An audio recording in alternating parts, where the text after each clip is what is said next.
Hello, everyone, and welcome back to the 16 millimeter film crew. I'm Cindy. And I'm Dale. You can watch us on YouTube. You can like and comment on our YouTube videos and subscribe to our YouTube channel. You can listen to us everywhere podcasts are found at 16 millimeter film crew podcast.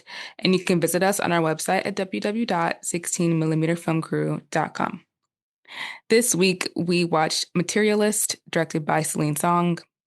A young New York City matchmaker's lucrative business gets complicated as she finds herself torn between the perfect match and her imperfect ex. This movie stars Dakota Johnson, Chris Evans, and Pedro Pascal. So, what were your thoughts about this movie? I don't know. To me it's a continuation of Celine Song's like study and like love and like existential crises, which is like prevalent in the choices in like the films she make. Like this like film also makes a lot of references in itself to one of her plays, Tom and Elise. We see a poster for it. That's a play she wrote as well. It makes references to that and the fact that, we're born to parents and then their influence affects us in ways we don't know, kind of thing, which, is the issue with Johnson's character of Lucy. Like her parents' relationship is why she views like you have to check boxes, to avoid conflict, and marriage has to be an agreement with like no love involved. And then also her that's also prevalent in her choice in referencing the seagull, which she did like during COVID, and she made it during like as a fucking play on Twitch using Sims 4. But those themes are also prevalent in that as well, of unrequited love from Chris Evans, John's character, and Lucy's existential crisis, which I do love. Like she continues to study and analyze this topic very much like a modern day Shakespeare in a way. Like people don't realize a lot of Shakespeare's plays is thematically on unrequited love and existential crisis. Like they are thematically all that. Even Macbeth is an existential crisis. Um, but yeah, but I like comparing it to Past Lives, though. I don't think I enjoyed this as much as Past Lives, though. But it's still, regardless, it's still a good movie. Yeah, some might say that she's the Shakespeare of our time, you know? Um, yeah, so this is an interesting one for me because I was like looking for showtimes, getting ready to find my tickets for this movie. And I kept seeing reviews where people were like, they didn't like it. And then my best friend was talking to me about how she saw it and she also didn't like it. And I was like, wow, okay. So I had read that it wasn't really a rom-com, even though that it was sort of being marketed as a rom-com, Yeah, but it wasn't one. It was just a romantic drama. dramedy and drama. Yeah, like more in the line of like The Vow, or I guess maybe to like a more extreme, well, that's a really intense movie, but The Notebook. Like Yeah. it's just a movie about a romance. It's not a rom-com. And I'm glad that I knew that going in so that I wasn't shocked when I watched it. It's a thing with the movies and me in the films is like I can't look at the marketing because I feel like sometimes I'm just gonna be deceived. And so I just need to like know from people who've actually watched it what it actually is so that I can have realistic expectations for the film. And this time that worked. I kind of knew what I was getting into. But yeah, I really liked it, which is like I guess against the grain of how other people feel because other people don't like it. I'm not really sure why they don't. I haven't talked to any of those people yet to see what their reasoning, but I really liked it. I don't think it is on the same standard of past lives. It's not to me, um, yeah, even on the same like I don't know, status platform like level. I just don't think it's as good as that movie for sure. Mhm. But because like to me, Past Life is like a perfect film, but like this movie, nah, it wasn't living up to that. But I do think that it was still good. Like I like what they're saying, what Celine Song is saying through this film. I like that it's a personal film where it's like she was a matchmaker in New York trying to make money because she was also like a playwright and that hadn't taken off yet.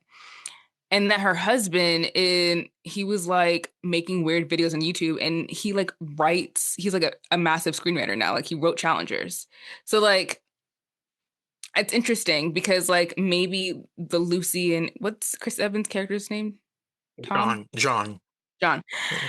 Maybe that's like a self-insert for her and her husband, but like I don't know, like right before things actually started taking off. I'm not sure, but I really did like that it was a personal story because like that's such a rent.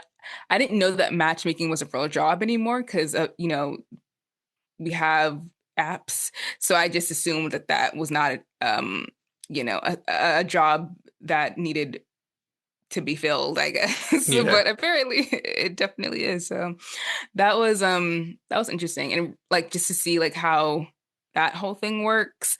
But yeah, I really did like it because I like that she I mean, I don't know. I feel like I feel kind of split on it where it's like I think that her coming to the conclusions that she comes to towards the end, Lucy, the character, makes a lot of sense because it's like you wanted this guy who checked all your boxes, who was rich, who were, you know, you didn't feel like you need to worry about anything, but you guys had like no conversations about anything real. So it's like you didn't really have a relationship.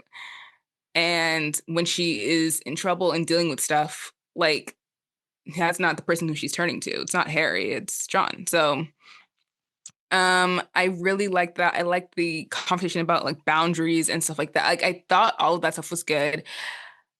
Do I think that you should settle if someone isn't like the person you want? I don't know how I feel about that, but I do think that like he's trying. So that's something. Like, why did it take this woman for you, like coming along for you to get your life together? I don't know. I'm not a dude, so I'm not really sure how that works, but um I think that maybe that's just like a difference in gender experience, but I do think that like he is gonna try to get things together and work things out, and you know, he knows that like he's at a certain place where yes, you kind of do need a job that at least like pays you enough where you're not like constantly like not having, you know, money for like your basic bills. I think that that's enough. Like I feel like maybe we should have already gotten to that place where it's like you're able to pay your bills um and not, you know, be living with three roommates in New York City. I mean, I don't know. That's a lot to be in your like late 30s still living with roommates. That is kind of crazy, but I It's don't know. time. It's the time we live in now. I mean, No, I understand like living in New York is hella expensive and like don't do it. You won't have any money. Like you will be living literally crazy because like New York is so expensive. But yeah, that's a choice. That's an interesting choice. hmm. I don't know. It's I would have gotten a small apartment in Jersey City, but or or commuted in. or Rhode Island and commute in, Yeah, or commuted in. But you know, hey, Philly. that's just my thought I process. mean, it's the appeal But of living in a big city, though. So yeah, I guess. Yeah, no, I sure. Sure. So yeah, I mean, I don't know.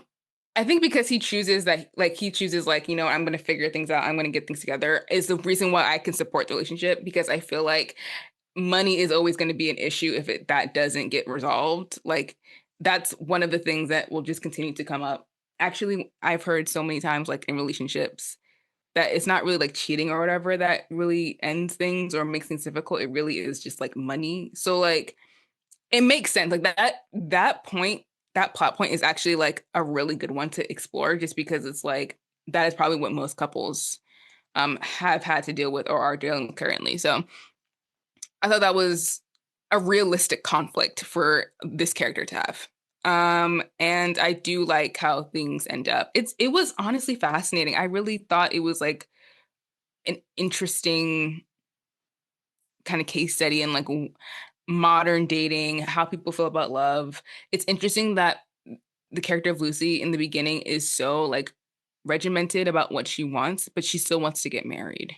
That Mhm. was interesting to me. I was like, well, if you have all these things, like maybe like I don't know, marriage seems like such a traditional thing for her to like aspire to when she has like so many standards that are more just like grounded and realistic and like not idealistic at all.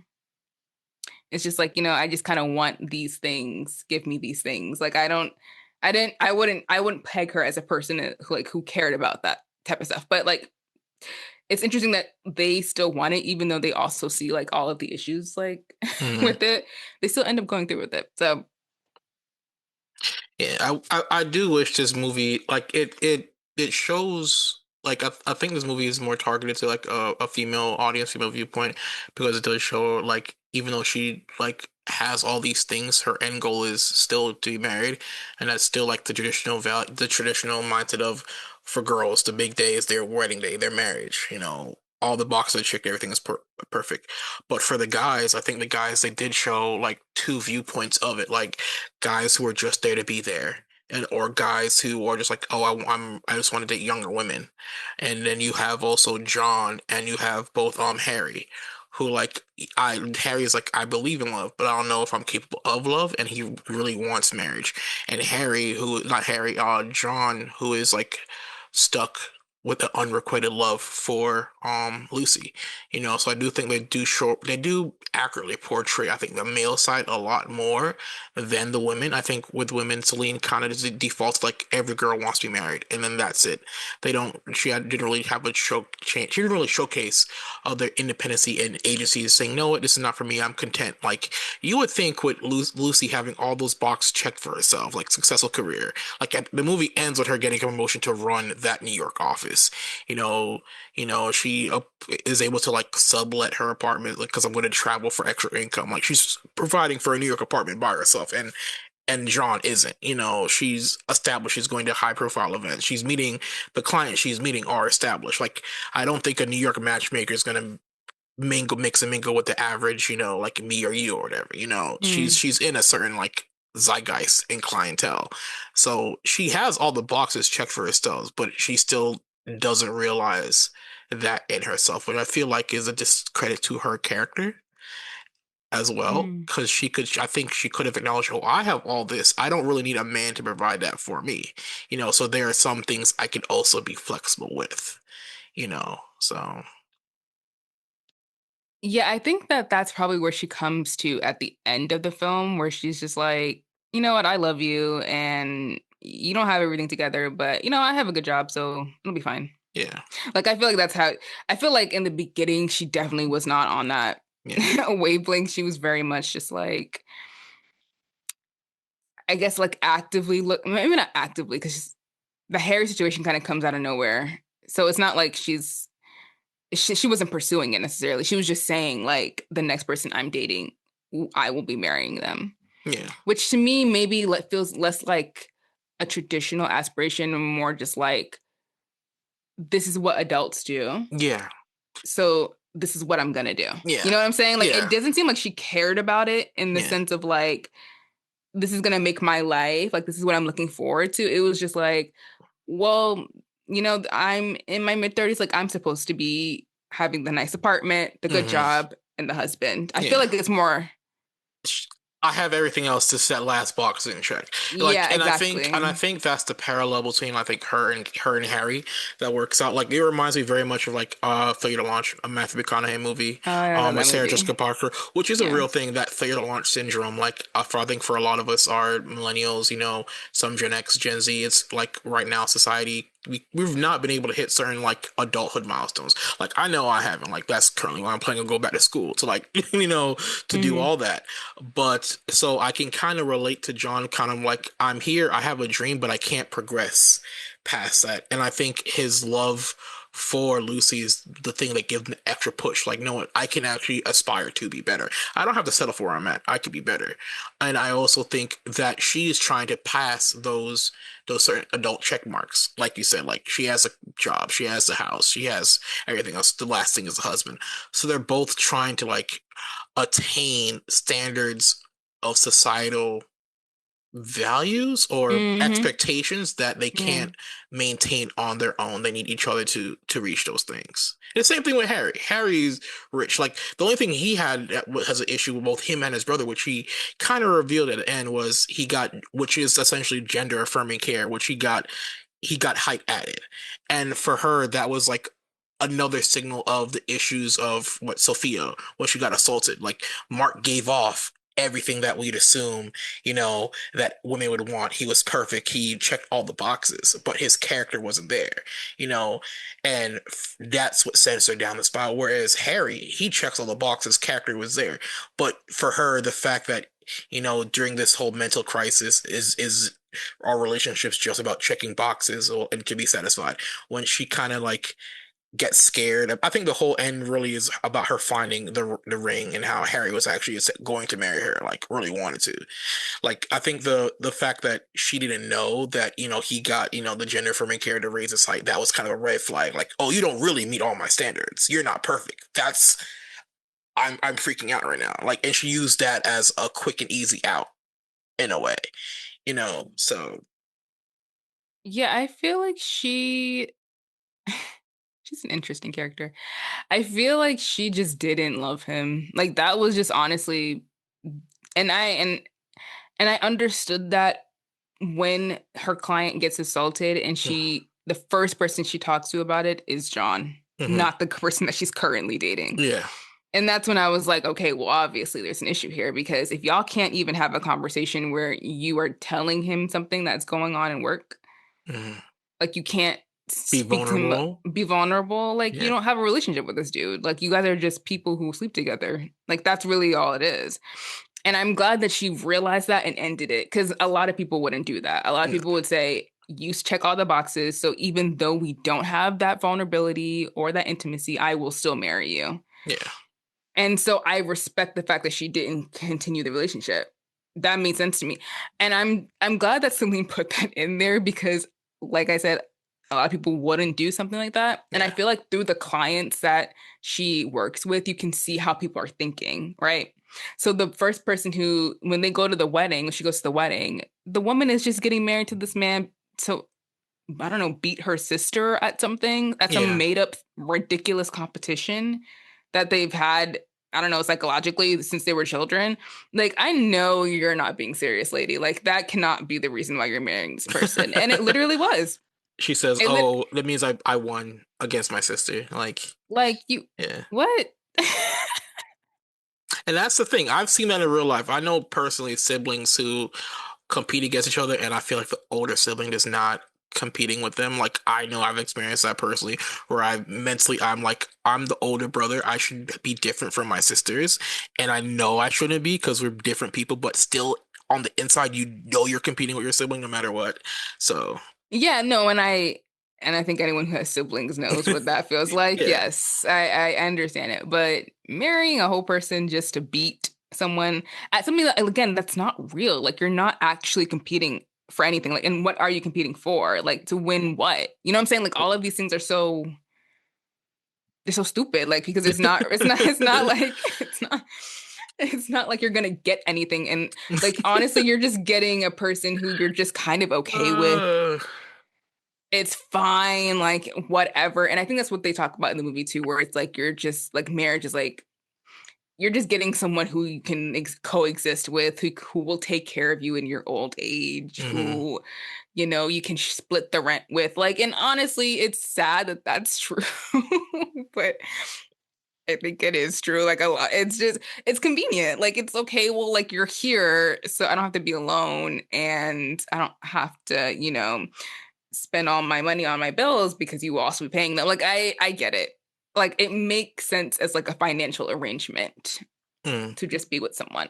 But I think through the clients you can see like what kind of the absurdity of like how people think that they want like what they want their partners to be.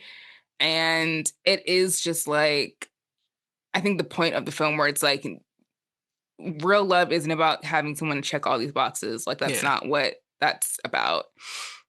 But it was. To me, if this movie is supposed to be comedic anyway, in any way, that's kind of where that comes in. Where Hmm. like the guy who looked like he had his life together, he was like a dashing young man about New York, was like, I want someone more mature, but not someone in their 30s because that's too old. Yeah. Even though I'm in my 40s, she needs to be in her late 20s. I said, oh my God, Yeah. you're a menace. Like and it's like, and I know this is real because I know Celine did this job, which meant that that's exactly what she was coming up against. People Yeah. like that. Like the woman who was like, I want a Whites Republican, only. All the way. whites only, a lesbian who wanted a conservative partner in New York City. I'm like, It's not y'all are even that. delusional. She said like a moderate conservative Democrat, like lady. That's like two opposing viewpoints. Like, what do you want? Like, uh, That was hilarious. Honestly, those parts were just like, yeah, that actually killed me. But yeah, it's just like, I don't know. Dating is awful. So like I feel like that was completely accurate in terms of how they decided to depict that piece. Like even the idea that you can just like swipe on someone and you have to like, and as a person who has done this or actually has my had my friends do this, yeah. had them curate your profile so you seem more whatever. Like I don't know. It's a very weird world because I think one, there's just so many options. Like you don't have options in terms of like there's a lot of people, but there's also like so many different relationship models. Like right now, being open, being poly, like that's very in. Like so, like no one has to be committed really. And so I think that that idea too also kind of messes with being in relationships and like trying to find someone to be in a relationship because like for some people like they don't even subscribe to that. So, and then like having the conversation, are you exclusive? Are you just like, it's just so a lot. So, like, I get it. Like, I totally get like why you would go to a system like having like checks and balance. Like, okay, this is what I want. I don't want anything else other than this. If they say they're 5'10", they're probably lying. Like, make sure that they're 6 feet. Like, it's just, I can understand how modern dating gets you to a point where you're just trying to like get Check someone the who, box. yeah, Yeah. exactly. Like it, because it is brutal and it's that it feels like devoid of any like real, I don't know, connection. And I don't know, I don't think it's been like this the whole time. I don't know. I can't speak to that. I think that maybe at some point it was easier for people to just like meet each other and fall in love and get married. But I also feel like the societal expectations were different, where it's like, you know, back in maybe our parents' day, you were expected to get married. Like that was what you were supposed to do. Hmm. Whereas now it's more just like, okay, it's an option if you want to do it, whatever. But Yeah. I don't know. It's that's why I say I like the movie because I liked all the stuff that they were exploring within it. Even though I think that Dakota Johnson, bless her heart, she was really trying. Yeah. She really tries hard. Yeah. It just doesn't work because she's not Yeah. that good of an She's actor. not, doesn't give that draw. Poor baby. She looks Yeah. great in a pantsuit. Oh my God. She was Yeah. killing it in those pantsuits. I loved her in a Dakota Johnson in a pantsuit is like that's my bias right there. Oh, wow. But she's just not. And it's tough because when she's up against people who could really act, Yeah. you see it more, you Yeah. know? Yeah. Well, I think we got like 4 minutes left. So if it rolls over to the next part, I'll just pick it up from there. Okay. Um, but yeah, no, I realized it didn't make any sense. You didn't like it because that New York popped out for you real quick when you said it's so stupid. I was like, damn, she really did not vibe with it. I was like, damn. I was like, I I heard didn't it. vibe with that I part. heard it. I Yeah. heard it. I was like, you tried to like hide the New York accent a bit, but it popped out there. Um, but yeah, no, like, and it's funny. I was having a conversation with my friends, earlier this week about like red flags in a relationship, and somebody was like, Hmm. "Oh, if somebody not having money that you have should not be a red flag." And we were trying to explain to them it kind of is, because if you're a person who's used to obtaining and staying on a certain status of life, it's kind of hard for you to say, "Oh, I want to go. We're going on this trip. Like, say we're going to Bali. Like, I Hmm. know I can afford to go to Bali. Like, now you gotta afford to go to Bali. Like, if Right. I can understand saying if somebody is not like at this level of financial stability that you're used to, that's okay to want that. That's nothing wrong with that. But that making that only end all be all for your relationship is the issue. And like we have this conversation, irony enough, for us watching this movie and me having conversation with my friends is because we were watching one of those dang balloon pop videos. My first time watching one of those, and I was like, Oh, the absurdity of people just like, hey, I don't like your dreams. Also, that's a pop. Like superficial, like unrealistic things. And I think at one point it came down to this girl saying she had kids and she didn't want a man who had kids. And once one dude heard that, he hid that he had kids till the last second till he was picked, and then he finally revealed like how you feel about kids because I got two. And, and honestly, I do like the honesty. Like I like knowing film and entertainment. Like you can tell certain reality TV shows when it's being scripted, but I do think there's a bit of like certain people are probably picked for those competitions just to create drama, but it also gives a tinge of the lack of common sense we have when we're picking people yeah. that we want to be with. So it's like I don't know, relationships nowadays is like hard. Like I'm like every time I look at like my friends, like dang, y'all got people like that from we were in college with. Hmm. All like in my friend group, like I'm the only guy that's not in a relationship. Oh, wow. All my guys friends are like they're like locked in. Like two of them are married, and one of them is thinking of it, Hmm. or hypothesizing on the idea. But he's in a steady relationship. I'm the only one because I was like I didn't get to that point in college. But like on not Celine's side, on Lucy's side, I do understand how our parents play a factor in it because even though yes, in that same friend group, my parents are the only ones that are still married, which I always like I wore as a badge of honor. Then as I get older, I realize like that they have struggles. Like and now I realize, oh, a successful marriage isn't just, being together. It's how you communicate, how you handle all that. Like I see my like I'm 38 years old. I like see like 38, 37. I don't even know how old I am anymore. Like I see my parents argue, you know, but that's also the change of, dealing with and raising kids, until they're in their 30s, and now you have to relearn a person you married in like you're 25 all Mm. over again. Like that struggle of that person changed in that 30 years go by quickly. In 30 years of having to care for people and they change, your partners also changed as well. And Mm. I think that's the part that, makes a relationship work is are you able to work through those things, or sometimes deciding that you're better off just being friends and divorcing is the best thing. I don't think we should be locked into certain standards of relationship, maintenance or whatever. So Yeah, I agree. yeah, I don't know. I gave myself a couple extra years, had to use a calculator. I was like, dang, I'm not 38, I'm like 36 years old. Mm-mm-mm. I'm like, yeah, you're not that Time old. is crazy. Time be crazy, I was like, did I miss something? And I missed something. Man, I was confused. the irony is I just made that joke on my cousin about as you get older, the first thing that goes to your memory. Hmm. Uh-oh. Uh Crazy. Ruh-roh. Okay, so you were saying something so interesting and I wanted to talk about it and pick up on it. Oh, Just the can't remember. balloon pop thing, or how as you Yes. sometimes relationships are better when you divorce or whatever. All right, yeah. Sometimes relationships Yeah, are they are. Yeah. yeah, I guess so. I will, Divorce is not great, especially if you have kids. But yeah. like, I guess if you don't, then maybe it's fine.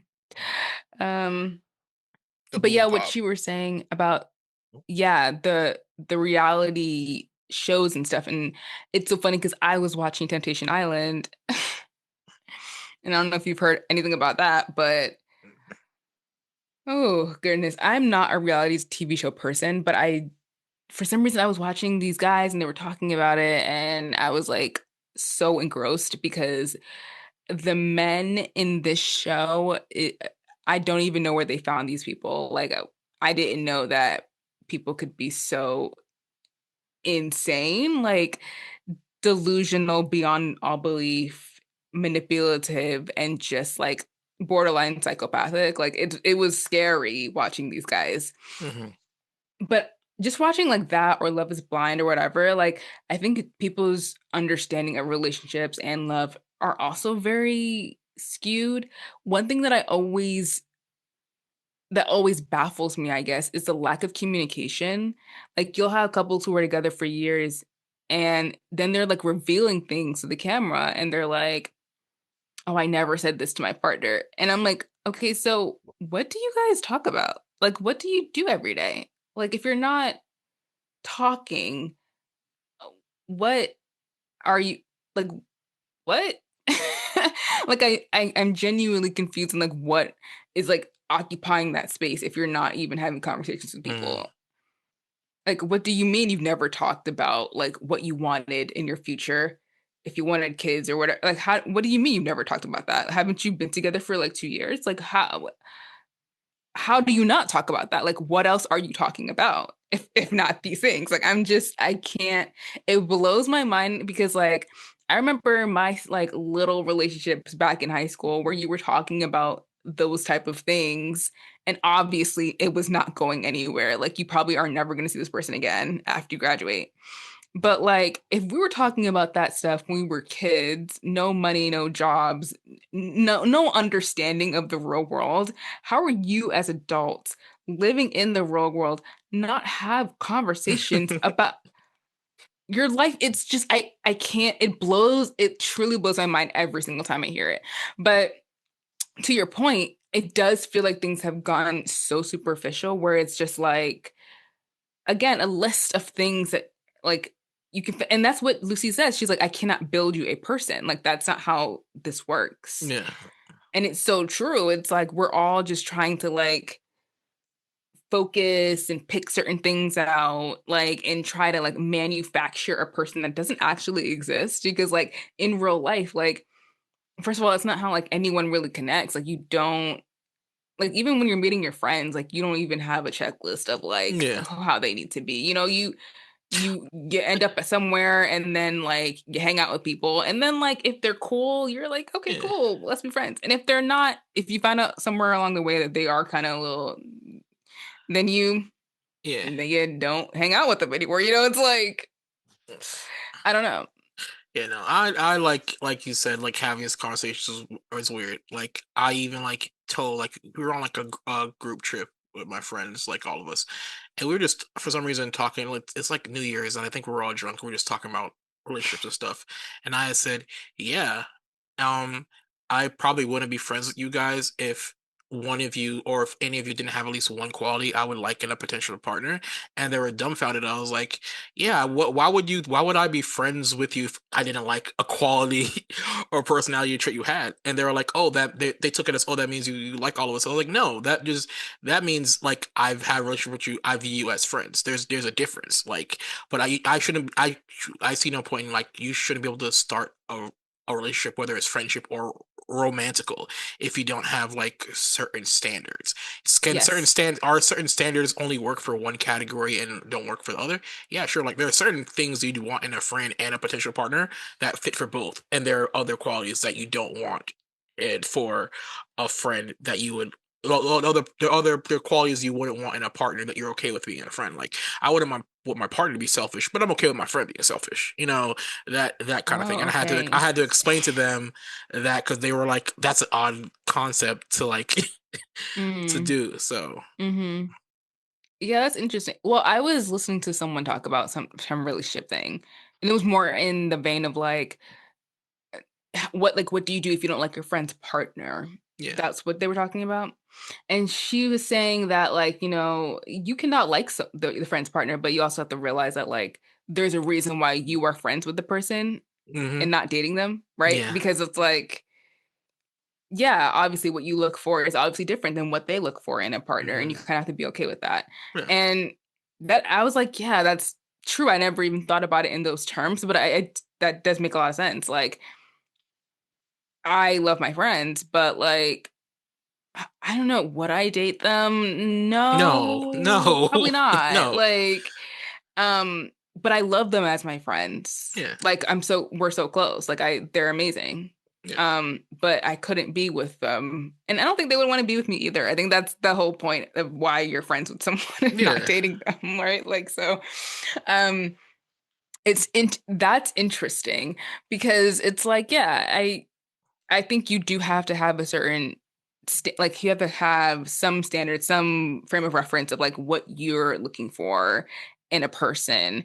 And I know for me that there's been guys who like I've liked, and then I got to know them, and I was like, I don't know how I feel about you. I think you don't respect women. And it's like, but I didn't, and it's weird because like maybe, and I haven't like talked to anyone in such a long time. So like this is years ago. This is when I was a bit younger and I was still figuring things out. But I guess I didn't, I guess what my list were, because I was a person who had lists. I was a Mhm. very much a person who was like, I need to check boxes. Right now, I mean, I do still have standards of what I want. I'm just like, and the money thing is important because like Yeah. the job that I have, I'm not making money. So like, I need you to have money. Unfortunately, I'm sorry. Unfortunately, that's a One of us, we both non-negotiable. can't be broke. We We both can't be we broke. I'm sorry. we got to be comfortable. Like so, like I wish that wasn't the truth, but like this is the situation that yeah, I'm in right now. I'm yeah, so sorry. yeah, Hopefully it won't be like that forever. I yeah. don't plan on it being like that forever, but right now. Anyways, um I thought I was like, oh, I want a guy who is, 6 feet and who looks like this and who does this and he has to be really smart and blah blah blah and involved in all these activities and whatever. And I was like, this is what like is the aspirational thing to look for in a partner Yeah. without really knowing who these people were. So like when I actually had like one-on-one time with them, we had conversations, I was just like, oh, I don't think politically we're aligned.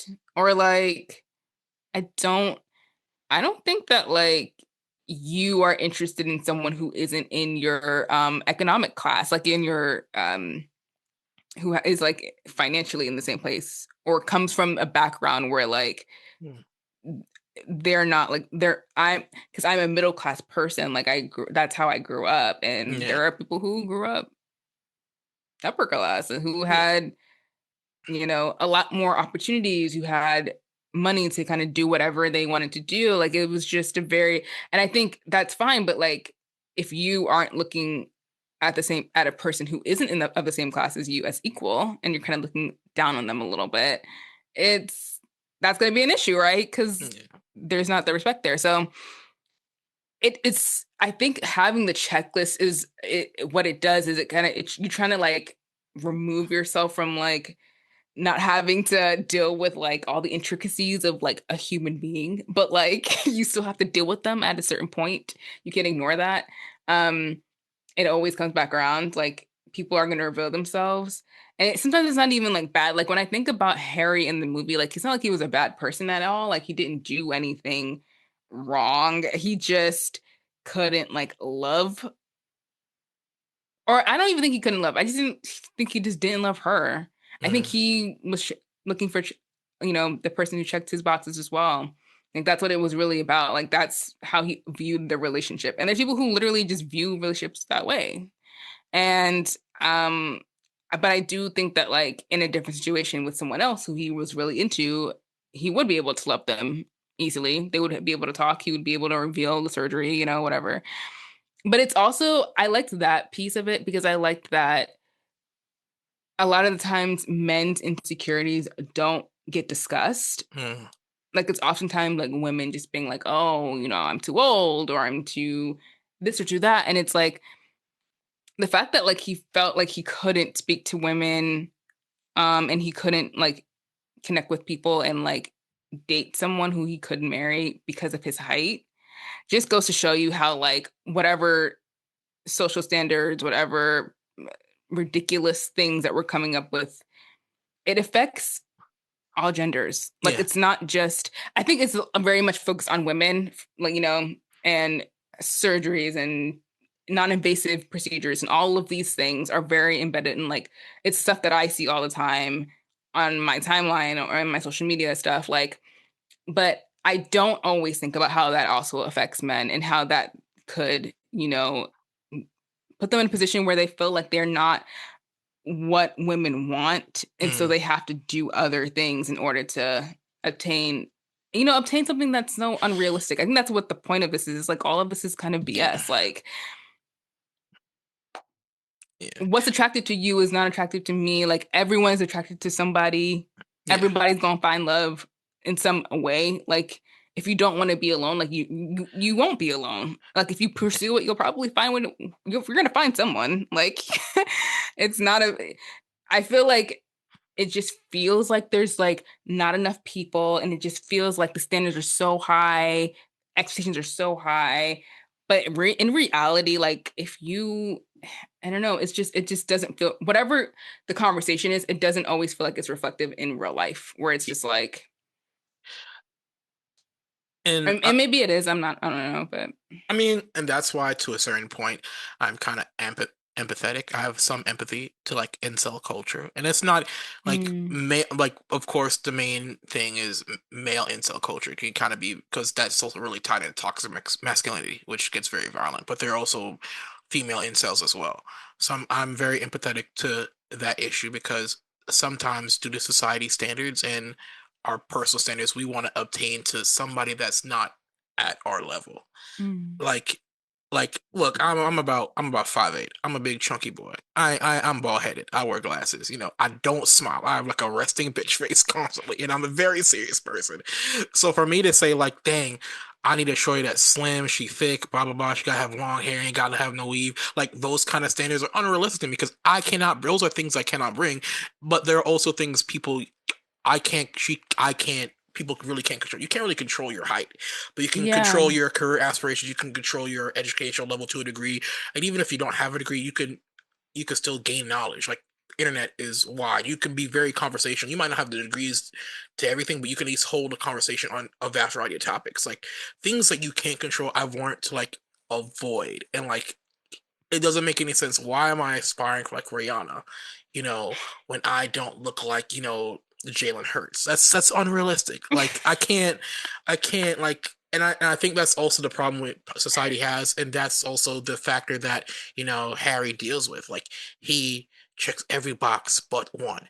So does John. John checks he checks the height box, he checks the looks box. He just doesn't reach the financial, doesn't reach the standard of living, doesn't reach the standard of transportation, doesn't reach all those boxes, you know. But the movie does showcase, even though they both individually did not check all those boxes, they were both still good guys, you know. yeah, So yeah. I appreciate that they weren't like terrible. yeah, Like that's not the reason why she's not in the leadership is because they're bad guys. I really appreciated that. yeah, Um, I, and that's true. It's like there's so many things that we can't control, and I think we're always gonna have our insecurities, and also like yeah, I guess the expectations have to be reasonable. I think I mean, when it comes to like incels, I think the issue that I have with them is that like I don't think that their feelings are invalid. I just think that what they do with those feelings are their bad. expression is bad. Yeah, that Yeah, the unrequited love expression of thing. those Yeah. things and hating women in the process because they're not getting what they want or they feel that they deserve. To me, that is very toxic masculinity. Like it's very like you can't blame other people for like, and also everyone gets hurt. That's the thing. Like no one can avoid that. If you're Hmm. alive on this earth, you will get hurt by Yeah. somebody. So like, instead of blaming other people, maybe just accept the fact that that's just what happens in life and Hmm. own your own responsibility. Like I just feel like there are. I was just thinking about this as we're kind of on our break real quick, but I think because there has been such toxic masculinity for such a long time, and then in, I don't know, the late 2010s, women had an opportunity to really like flex for a second and be like, no, we're here, we matter, we're valid.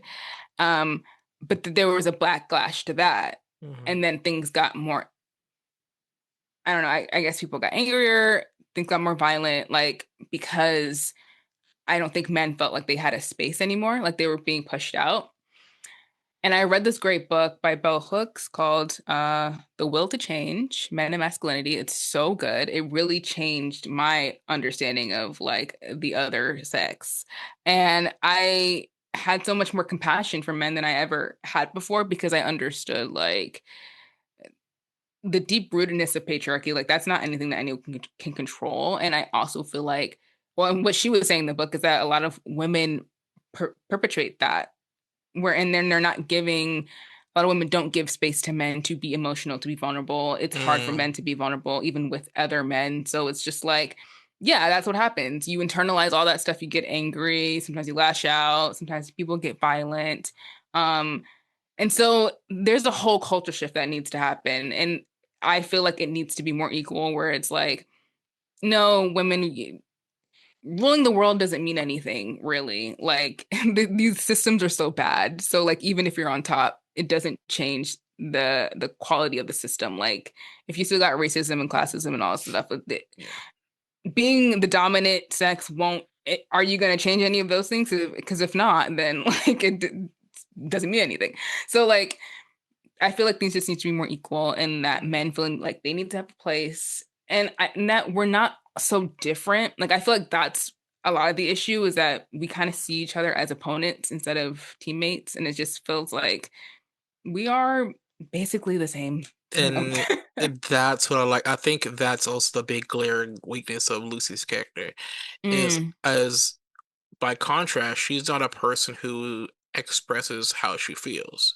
You right. know, um, like like I said at the end of the movie, Harry is the first one to be open, like, yeah, I got the surgery, and she's like, oh, I feel like I don't know you. Like you ain't talked. The only thing you said to him of value is you make me feel like I'm of value, but that's also tied to what he can provide monetarily. And that's not what he can give you emotionally, morally.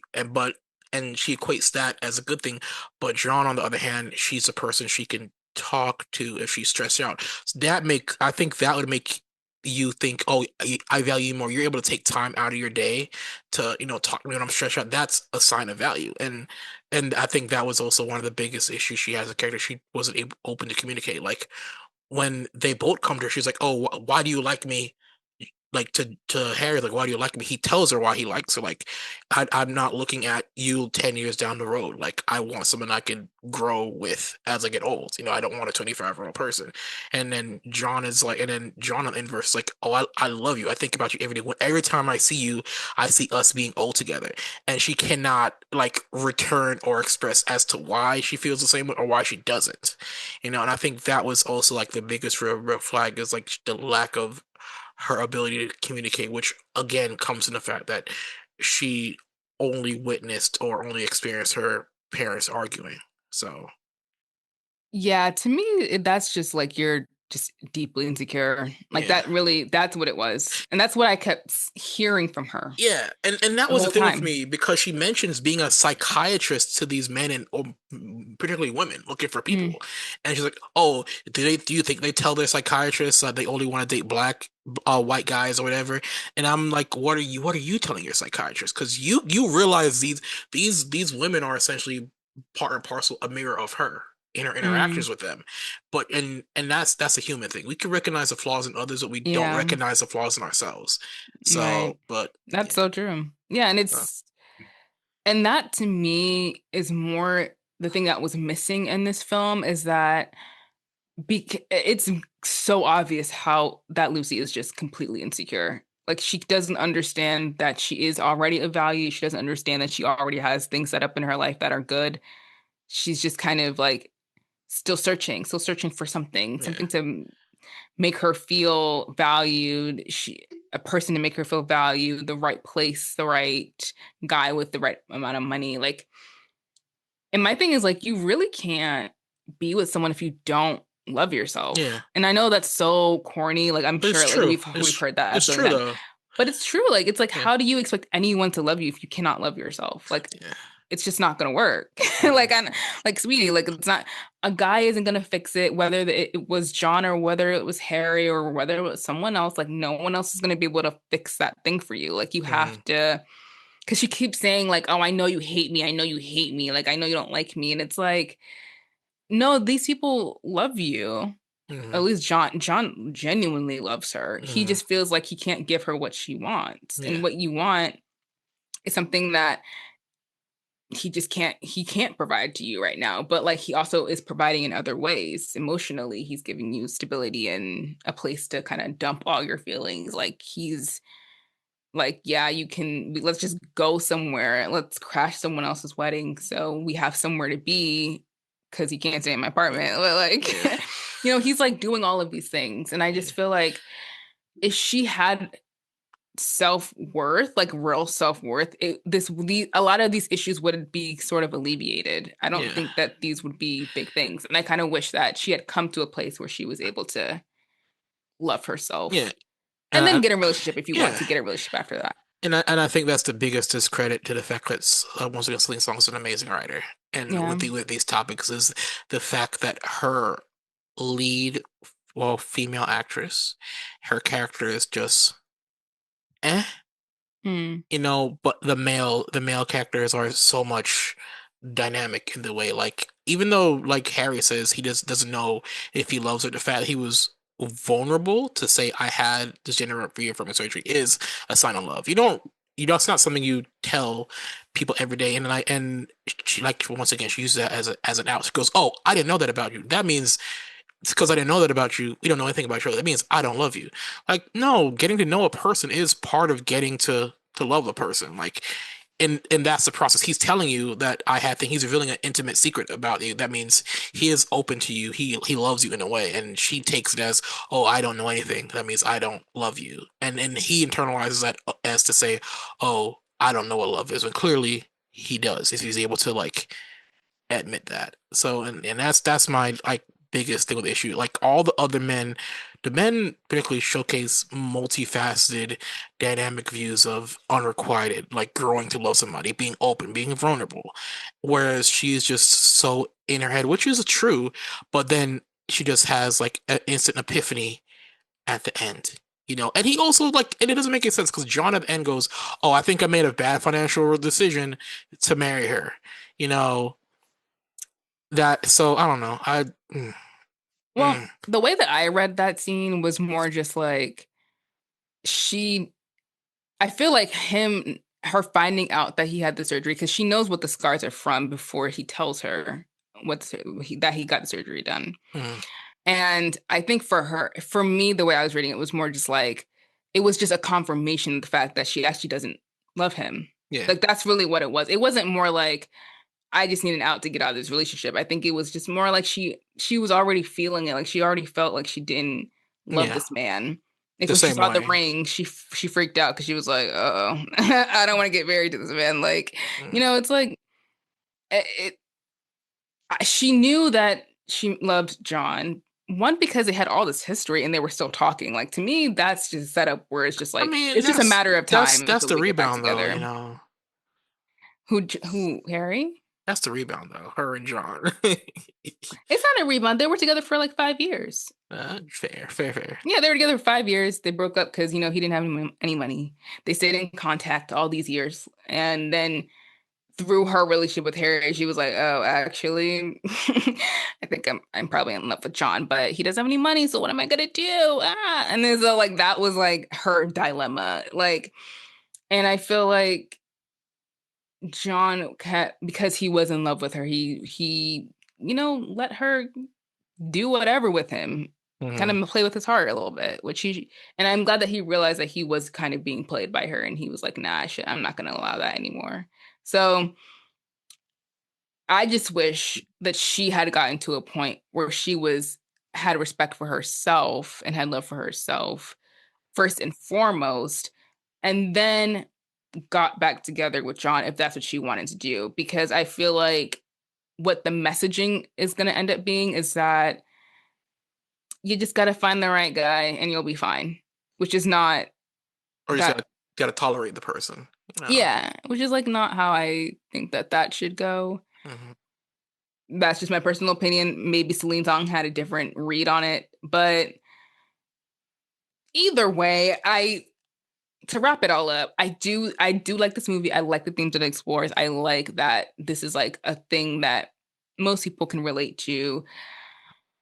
I just think that like one, the casting is interesting. I don't Dakota Johnson, I kind of wish someone else was in that role. Also, trying to view Chris Evans as like a down on his luck actor living in an apartment with the other, it's like you're Captain America. Like I can't I that's the kind of the bad thing about knowing an actor really well is that like it's kind of hard to place you in other situations because it's like I don't really see you. I mean, I can't buy it. I'm sorry, I can't buy well, him I guess in for me it's different because my viewpoint of Chris Evans was before all the Captain America, before the Marvel stuff. Like this was indie like rom-com stuff was his wheelhouse. That's where I know it from. yeah, So he fit before that this genre. This is a genre he's really well at.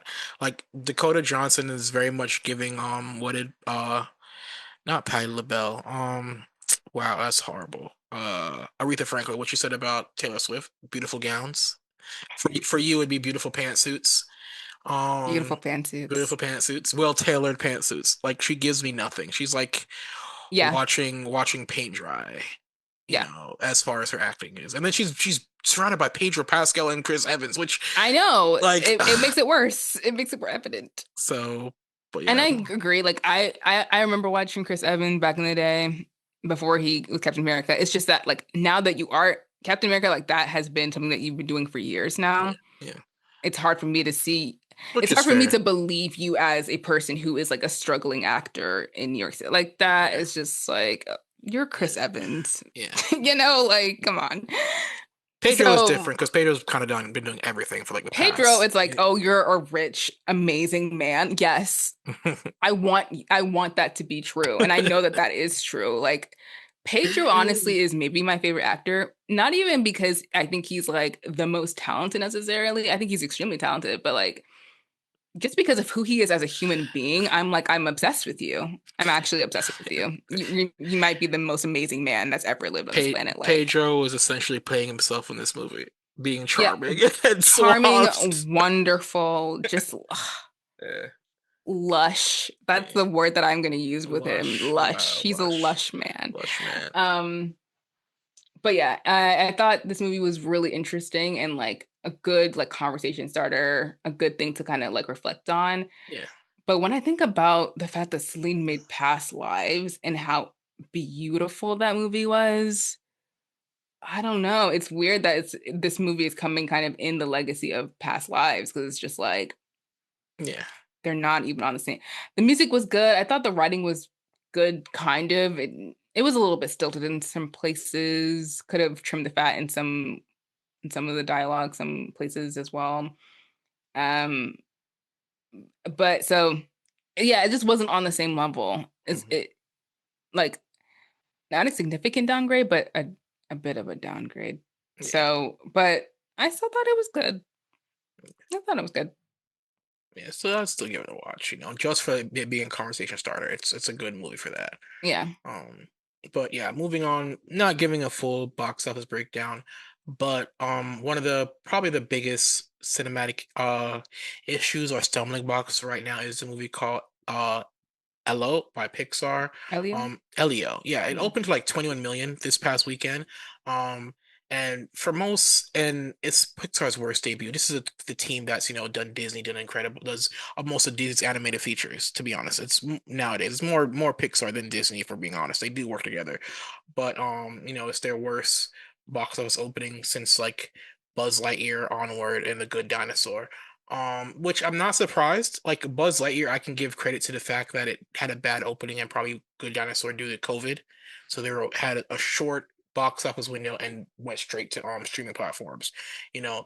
But Elio, I did not hear not a peep of promotion about this. It was just like I went to the movies, like, and I saw a trailer for it. I was like, oh, and then I never saw any kind of like trailer, no any kind of usually with these movies they like drop a little buzz of anything online like they did it with or during any kind of sporting broadcast like they did it with Moana, they've done it with all the other movies, not a peep with this one. So I'm not surprised as far as the box office struggle is going against. I mean, it had a $150 million budget. Um, so and people are saying, but audiences want original stories going back to sinners and stuff like that. But the lack of marketing, I think, is what affected this. And they're saying the part of the issue is because of the fact that uh even though original animation stories are underperforming, the studios still want fresh franchises to keep everything fresh. Uh, but it's okay on the back end for Disney and Pixar predominantly because they have multiple revenue streams as far as merchandising with their theme parks and streaming. They have a lot more breathing room that other studios lack, even when they lower their expectations. Um, yeah, even like it's a continuing backfire, as I mentioned, of issues with the pandemic. Like I mentioned, Onward, I mentioned Buzz Lightyear, but Soul, wonderful movie, Hmm. impacted by that. Luca, once again, Turning Red. Like two, three movies we've talked about here that we immensely enjoyed. Hmm. Pandemic, uh, negatively affected them because they got a limited theatrical treatment. But I don't think this is stopping Pixar because even though we did talk about, Incredibles 3 coming out between Disney and Pixar, and of course, Toy Story 5 also, along with Hoppers, which I think is a continuation of Zootopia, if I'm not sure, and then Gato, which is an they're hand painting that. They're going back to hand painted Soul, which I can't wait to see after like 30 years of doing computer animated stuff. So Pixar will be fine because also their model allows them to do their plan is basically like for every they're doing one original movie for every sequel. So going forward, like even though we have Toy Story 5 coming out, and of course we have Hop a second Zootopia movie, and we have another Incredibles coming out. We're gonna get three original pieces as well, which I think is a good model. Like it like you know what audiences already are gonna get, but you also give them something new and fresh, which I think a lot of studios and other companies outside of animation should probably follow that example as well. All right, so okay, here we go. Tom Cruise will receive an honorary Oscar at the Governor's Awards. Let's see. The film industry will honor Tom Cruise this fall with the honorary Academy Award for Lifetime Achievement, along with choreographer Debbie Allen and production designer Wynne Thomas. Okay, Debbie Allen, love that for you, Queen. Yeah, okay, Dolly Parton, the singer and actress, will be presented with the annual Jean Hersholt Humanitarian Award for her charitable works. I Tom Cruise is an interesting person, mainly because he stopped going to these award shows. I forgot what year he did that, but he just stopped going. And then I also feel like the post Oprah situation, he stopped doing a lot of these interesting movies where he would be nominated for awards. He just stuck with the action stuff. Mhm. I listened to this great podcast about it. But yeah, because he did Magnolia, he did Eyes Wide Shut. Like he did all of those really cool stuff back in the day. And then he jumped on Oprah's couch and that kind of, I don't know, for some reason he was just like, I can't do the other stuff. I gotta just do like Top Gun 2 and Mission Impossibles for the rest of my life. So I don't know. Which kind of sucks because I feel like he is a good actor. He's a really good actor. So it's kind of sad that he's not like in those movies anymore. And I don't know if he'll ever return to them. I think that'd be interesting. But yeah, I think he's done a lot of good work. Rain Man, a lot of good stuff that he was in from years ago that he definitely should get credit for. And even in these other movies, like he's still giving it his all, even though they're action films. So Yeah. that makes sense. Yeah, Tom Cruise's career is weird because beginning of his career, he diversified himself really well. Like, and Yeah. I see the opposite now of Brad Pitt did a predominantly a lot of actiony stuff in the middle part of his career, but now he's doing more diverse stuff. Like same with Leonardo DiCaprio. I think the last time Tom Cruise was nominated for a Oscar was for Jerry Maguire in Mm. 1996. So that's a long Oh, that's a time. while. That was the year I was born. Yeah, Jeez. that's a long time. So, but at that point, he's like, "Oh, I do well box obviously with these action movies. I'm gonna stick with it." But I think as he's aging as an actor, he's probably gonna have to go back to those other roles that he played in the past before. So potentially, we'll see like his I guess, George Clooney era coming soon. Brad Pitt still thinks he's like 30 years old trying to do action movies to a Oh, degree. poor man. So, and he's got the F1 movie coming out, but it's not as action heavy as his like Bullet Train or whatever. But Hmm. Brad is also still diversifying his role. So potentially we'll see Tom Cruise slow down with the action movie roles and like give us what we fell in love with him initially in his career. Yeah. So, Yeah. yeah. Um Continuing off of that, uh, so John Berthal, like when I read this news yesterday, I was upset. Like, why Oh. would you announce this at all? So Oh. John Berthal is joining Tom Holland's Spider-Man and Spider-Man Brand New Day. And his announcement as Punisher kind of solidifies once again that what we thought was happening in the original when Netflix was doing their Marvel stuff, but now it solidifies that the inclusion of Charlie Cox's Daredevil in the last one and now John Berthal being in this one, it solidifies yes they're a tied universe. Some people had wished Spider-Man was seen like swinging in the background of like Hawkeye, but it is what it Mm. is. Can't get that. Um, but yeah, I wish I didn't actually read about this. I wish I'd gone to see Spider-Man. Was this is the fourth one for Tom Holland or Oh third? yeah. Fourth. Um, Crazy. I wish I'd got his theaters and actually seen the Punisher show up. Instead of like, well, now I get this. Now that anticipation is like gone because his role is kind of always as an anti-hero. So at some point him and Peter are going to clash.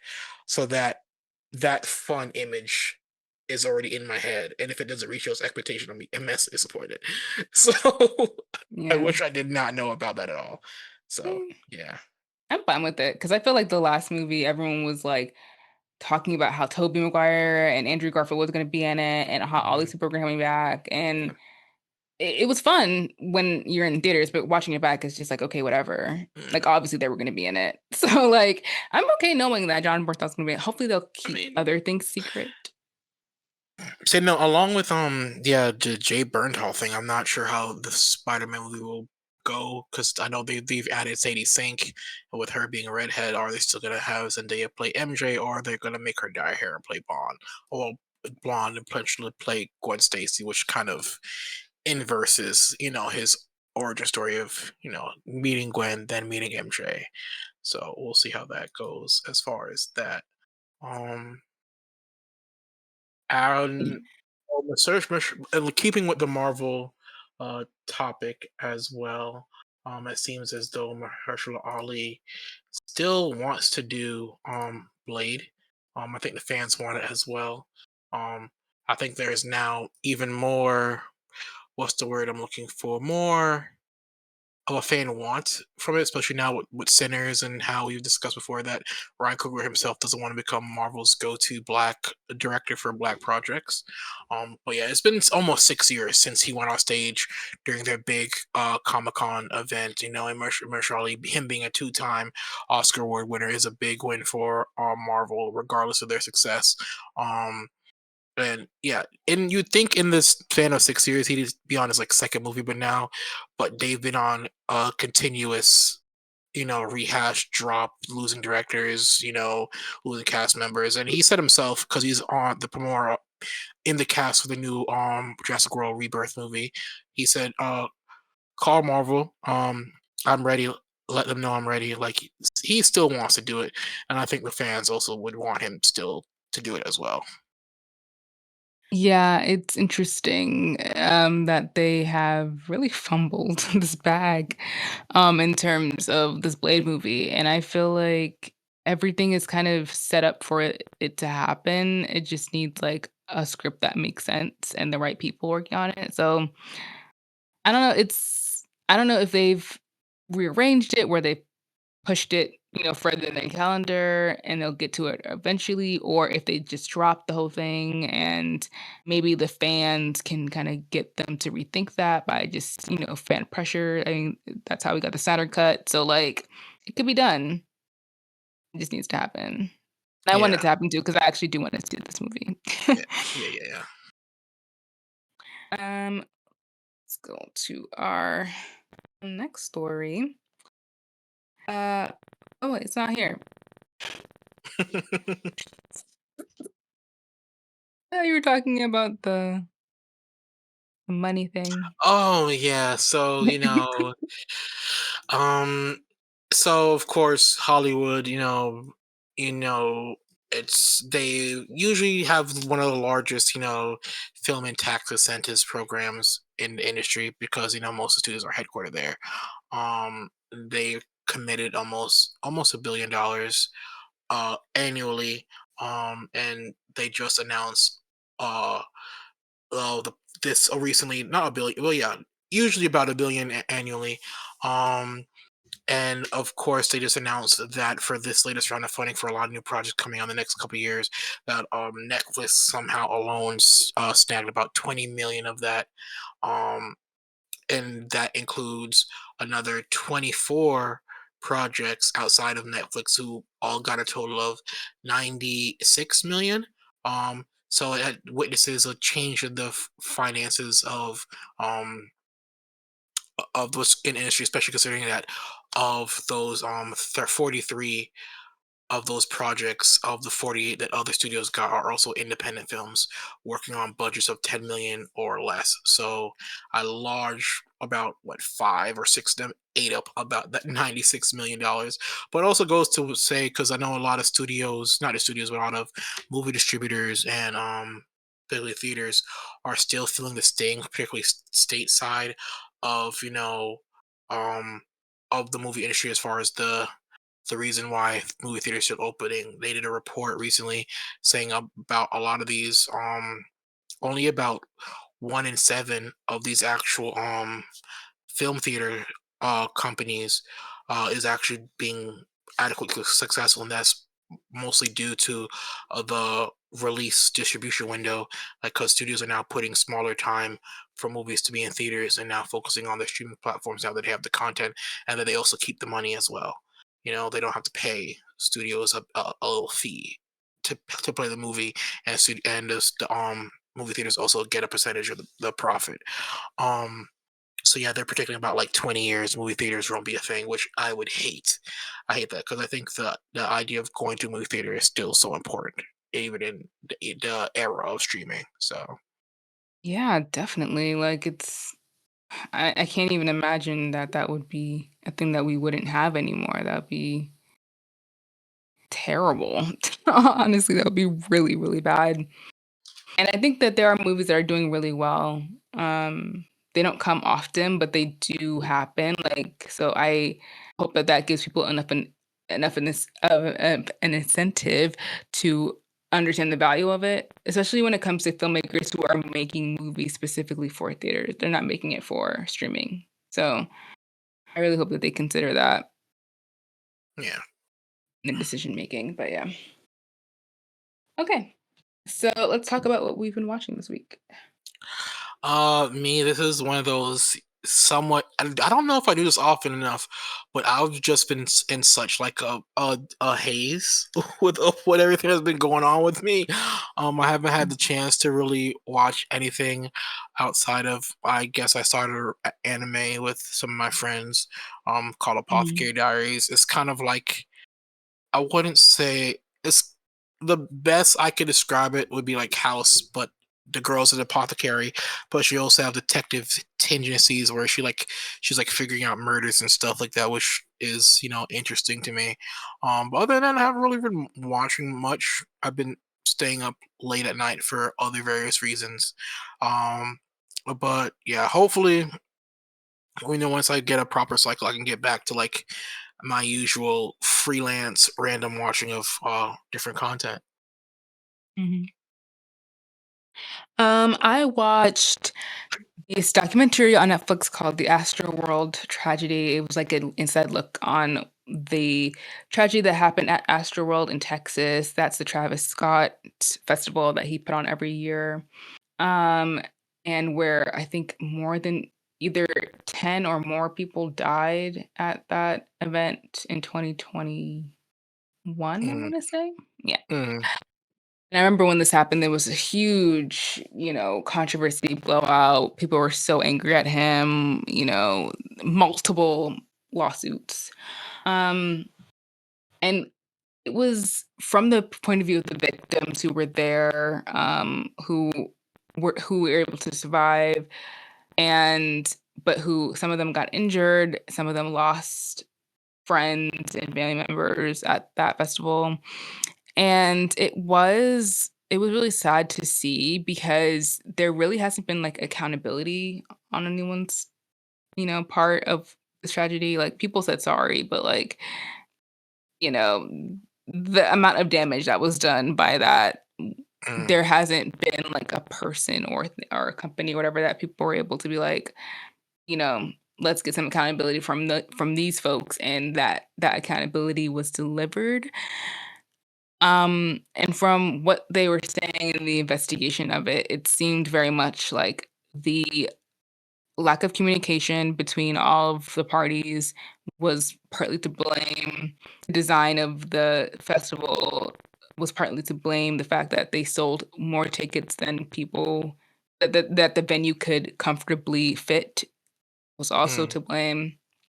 And just the atmosphere, the fact that like people were running through the gates and climbing over gates and climbing fences and stuff just to get into the festival meant that there were a lot of unticketed people who got in. So on top of the already large amount of people who the venue couldn't fit, even more mm, people were added on top of that, which caused people to suffocate basically and suffocate to death, which is why they died, because there was a section in there where people were just getting crushed, and that people were, from Live Nation, they were alerted that this was happening and they did not stop the concert. mm. So that was really just like, wow, people really just died because y'all didn't want to stop this event, which is crazy because it's like you already have the money because people already paid. Like everyone's already inside. Like it is insane that like we couldn't stop this concert to save some kids' lives because Drake was there, so Drake had to perform. Like it's just it was like a needlessly, like people died needlessly because of this, because of people not choosing to. I don't know. I guess, is it the profits because they already have the money? I'm not even sure what the reasons were why they didn't stop this concert. Either way, it's Either, bad. yeah, yeah. Travis Scott, I don't think has recovered from this. He still performs. He still put out an album. But honestly, this coupled with the breakup with Kylie Jenner, I don't think he's doing well necessarily. So like, it's just like, wow, crazy that like children had to die. Like kids keep. I think the child was one of the kids were like 9. Some of these kids were just like 17, like about to go to college, and yeah, it's just insane. It was just like an absolute unnecessary tragedy that needed to happen, like crazy, crazy, crazy. So that was sad, but it was interesting to see what actually went on because I had questions. Yeah. Yeah, it's and not looking good because he also has what oh what Pusha T going in on him as well. Not a good week Oh, for really?